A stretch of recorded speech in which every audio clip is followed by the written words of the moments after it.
Oh my God. What am I doing? Hi everybody, good morning. My name is Desiree. Welcome to Just Thinking Out Loud. I hope that you're doing well today. But if not, I hope that watching my video makes your day better somehow. I want to talk about the school that I went to, the college I went to, because it's a liberal arts college and I thought people might be interested in seeing what people learn.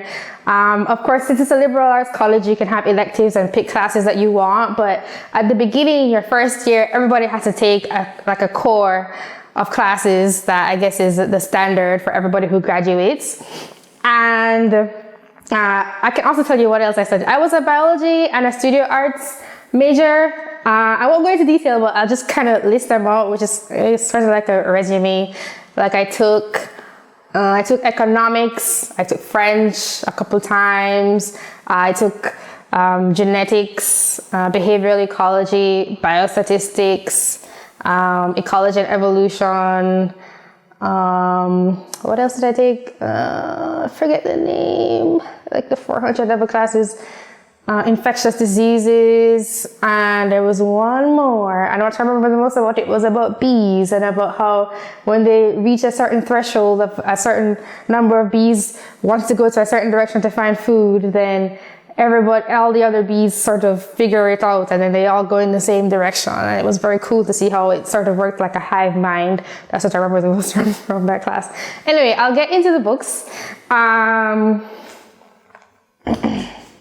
Let's start with the kind of boring ones. I can't even remember how to pronounce this, but I remember liking the poetry, like how poetic the words were, but also be like, this is way too long, I can't follow along in the story. I remember writing a nice paper on it, but I even have notes in here. Duty to son, not married. It's just me explaining the words. Yeah. Well, do I even have anything interested in this? I don't even remember any of this. This is so interesting. It's just me sort of like trying to understand what's happening in the story. So the Aeneid, I can't even remember how to pronounce it. That was one book. It was a nice teacher. Nietzsche, Beyond Good and Evil. What I remember the most about this is him talking about how certain groups in society are scapegoats and people put all of their frustrations into this one group to blame them for everything. That is actually what I remember the most about this book. Oh, and he was also talking about will and how the person with the strongest will rises to the top and how, how important the will to power is. I remember that too. From that book. Frankenstein, I remember writing essays about it. I wasn't that interested in this book, but that's one other one. Charles Darwin on natural selection. What do I remember from this? Just his theory and evolution. It's just basic stuff that everybody knows at this point. This one, I think people would find interesting that we had to read this one. Economic and Philosophic Manuscripts of 1844, Karl Marx. It's pretty interesting that we had to read this, considering that we didn't have to read something like Ayn Rand as a book. And I don't have this in the list of books, but I also remember learning about Rousseau and the social contract and about how the first man to define a piece of land as his own was the first man to cause inequality and I guess unhappiness in society, which is pretty interesting because I'm not sure how you can build a society without people taking ownership of certain things and then deciding to work on it because they're not going to be interested in, if maybe they're interested in helping their family or their tribe, but when society gets super large, you're not just going to help everybody without helping yourself first. And that's kind of another topic. The periodic table, I actually do not remember this at all. I just remember what this book is about. I remember writing an essay on it, which I could probably find because I like organize everything and keep all my files. But I don't remember what this book is about. And it's not on the back. What is this book about? I kind of want to know now. Something about Jews. Maybe I put some notes. Sorry, I I don't remember. I didn't research it. I'm honestly just going through the books. I just took them all out of the box and I'm going through them. First year seminar from a college in upstate New York. I won't say which one, but if you do some very, very light sleuthing, you can figure it out. Antigone, I remember liking this book, and we had to do a play, and it's about, you know, a woman and family and power and politics. And I liked this book. I remember liking this book. Confessions, St. Augustine. What I remember the most about this was having like a round table seminar, which is pretty cool. And there was this guy who was standing up and saying, why should we listen to this man? Because he's a Christian, and so he has this religious undertone to everything he says. And I was like, excuse you. Not just because he has a certain religion does not mean that he doesn't have something important to say. What was he? I think he was mostly concerned with values, and I think sacrificing certain things to find truth and to find God. I could be wrong. I really don't remember most of these things. This was 2010. It's now 2017. Just to give you an idea of how long ago I read these. I don't know if this video is super boring, but I think it might be interesting to people. Pascal Ponces, and I just remember him thinking about everything there is possible to think about while, if I remember correctly, he was sick and in bed, and about humanity, and it was just his opinion on everything, and that your thoughts define you. Freud, you know, it just tells you about like the ego, the subconscious mind. People have all these hidden desires in society and then they act them out. And the will, the sex, drive, and the death, urge or instinct. Vaguely remember this also. We had to write essays on all of this stuff, so I clearly understood it at one point. W.E.B. Du Bois, or Du Bois, is it French? The Souls of Black Folk. They actually had this book and I paid money to buy it, but we didn't actually read it and go through it in class.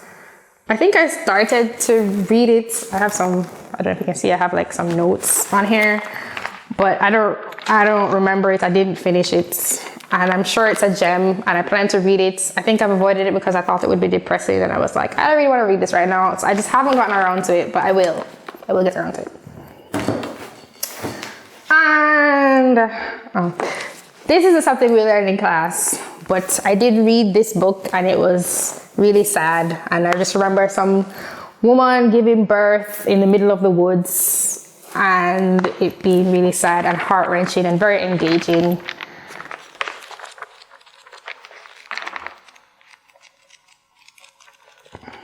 Where is this? I just saw paper somewhere.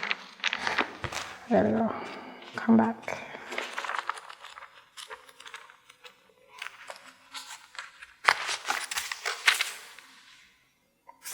So, I actually think I borrowed this book from someone. I didn't return it. I need to return it. So that's what I learned at a liberal arts college. And like I said, I learned lots of other things. I also took art classes. I took economics. I took philosophy. I took existential philosophy, which was great. But it was mostly biology classes. I also took chemistry. So that's what I did. And that's what I guess some people are learning. I think I went to a good school. I don't think it's bad for people to learn that, but especially, you know, like the Rousseau stuff and the social contracts. I also remember learning about the sublime and how is man separate from nature? Is man a part of nature? Which I think is very important to the environmental movements. And, but this thing, you know, listening to the things that I listen to now and thinking about the fact that I read this and understood his understanding of the world and class struggle. Why were we reading this, and why it was a theory we're reading? We weren't reading about the practical application. And I think that's important. Like, how has this, how did this manifest itself in the world just from a theory? And I also think it's interesting to say that when I first learned about capitalism and communism, this was when I was in high school in sixth form, and I really didn't like capitalism because I thought it was unfair. And I remember arguing with someone and thinking, wow, she really doesn't get it, like they're poor people and they're just being exploited. But later on in my years, I remember having like a year ago or two, a year and a half, having an argument or debate, since he's my friend. But I was having an argument with my friend, and he was going on about how if there are poor people starving in Africa, he is Jamaican, by the way, if that's important. There are poor people starving in Africa, and there's a man who owns a soda company, and he refuses to give away the soda for free even though he's making so much money. He's a horrible person and he should do it. And I said to him, if you want to think he's a horrible person, okay, but he does not owe anything to these people, because he could have decided not to start his soda company and not to, sell it and make money off of it. And my friend, this is on a WhatsApp chat mostly, it was like a three-way conversation. My other friend was just like, I'm not paying any attention to this. Anyway, he was like, Desiree, why can't you get what I'm saying? Like, the man owes it to these people. They're like dying. He could be standing up right there with a soda bottle, and the man is right there dying beside him. And you don't think that he owes him this thing that's going to save his life, the liquid? And I said, no, he doesn't owe him this, because yes, you can say that it's morally wrong. Like, you can say it's like from an ethical standpoint, if you have the means to help someone, you should help them. But I don't think anybody should be able to force this man to do this, because he could have decided not to start this soda company and to sell these things. And if he didn't have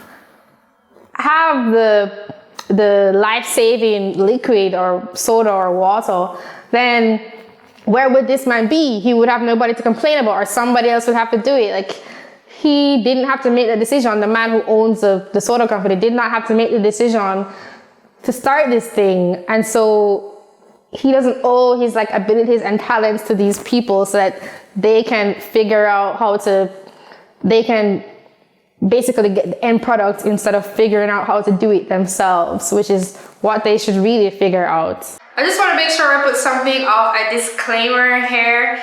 I'm not saying the school that I went to was bad, and I'm just trying to give people an idea of what I learned, because a lot of people are like, college is a waste of time, and it depends on what you do in college that defines whether or not it's a waste of time. But I'm just putting that disclaimer. It wasn't a terrible school. There were good teachers I had, and good professors and bad professors, and there were some things I thought were really valuable and some things that weren't.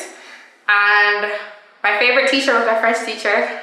She never watches this, because she was awesome. And my favorite classes were the ones where, like, I hated, oh gosh, I probably shouldn't say this, but I really didn't like taking all of my art classes, because I was like, I never know what grade I'm gonna get, because it doesn't matter if I do the work or not. It depends on whether or not the professor thinks I do the work. So I always preferred my science classes, just because, if I didn't do the work for whatever reason, which sometimes I didn't, I deserved the grade that I got, and it was clear cut whether or not I deserved that grade. So that's my disclaimer. So that's it. I hope that was interesting. Thank you for watching again. Thank you for watching. Please let me know what you think in the comments below. And if you remember what all of these books are about, tell me, because I've totally forgotten. And I don't think I'm really going to go back into them for the most part. Maybe the Souls of Black Folk one, because I need to read it. I hope you have a great day. Bye. I will talk to you next time.